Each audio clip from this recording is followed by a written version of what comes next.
안동에서 한 남성이 여성이 사는 집에 3번이나 무단 침입했지만 구속영장 신청이 2차례 기각됐다는 보도 전해드렸는데요.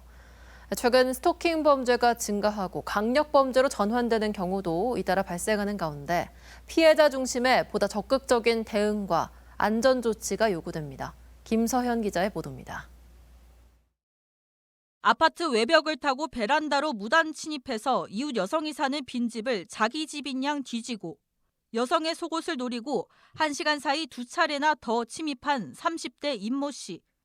경찰은 임 씨에 대해 2차례 구속영장을 신청했습니다. 처음에는 야간 주거 침입 혐의 등으로 신청했지만 검찰 단계에서 기각됐고 그 다음 스토킹 처벌법 위반, 주거 신체 수색 혐의를 추가해 신청했지만 법원에서 기각됐습니다.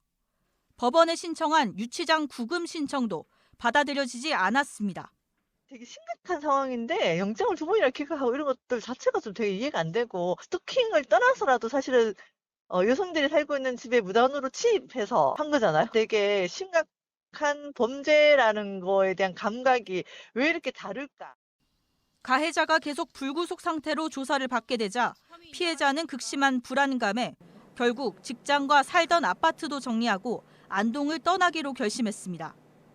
구속되면 이제 좀 잠 좀 제대로 자야지 했는데 이렇게 기각돼 버려가지고 또 저의 희망은 또 물거품이 됐어요. 경찰의 초기 피해자 보호 조치도 피해자에겐 아쉬움이 컸습니다. 신고 이후 피해자는 경찰의 신변 보호를 위해 지급되는 스마트워치를 요구했지만 경찰은 범인을 곧 체포할 수 있으니 기다려달라며 당시 즉각 지급하진 않은 겁니다. 사건이 일어나고 보호 조치, 워치 지급해달라고 했었거든요. 일주일 안에 잡겠다 해서 기다리라 해서 저희는 워치도 없이 그냥 생활했었거든요. 최근 대구와 구미 등에서 스토킹하던 여성을 살해하는 사건이 잇단 가운데 전문가들은 스토킹 범죄 초기 단계에서부터 가해자에 대한 보다 적극적인 제재 기준과 대책이 마련돼야 한다고 말합니다. 현행법상 스토킹 범죄 재발 우려가 있을 경우 법원은 서면 경고와 접근 금지, 유치장 또는 구치소 유치 등 잠정 조치를 내릴 수 있습니다. 하지만 즉각적인 피해자 보호를 위해서 경찰 단계에서 가해자에게 위치 추적 전자장치를 부착하는 방안 등이 논의될 필요가 있습니다.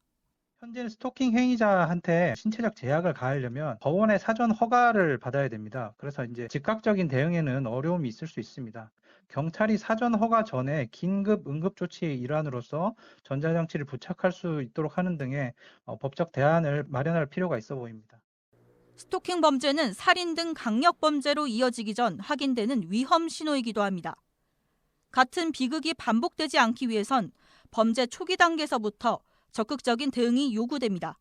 MBC 뉴스 김서연입니다.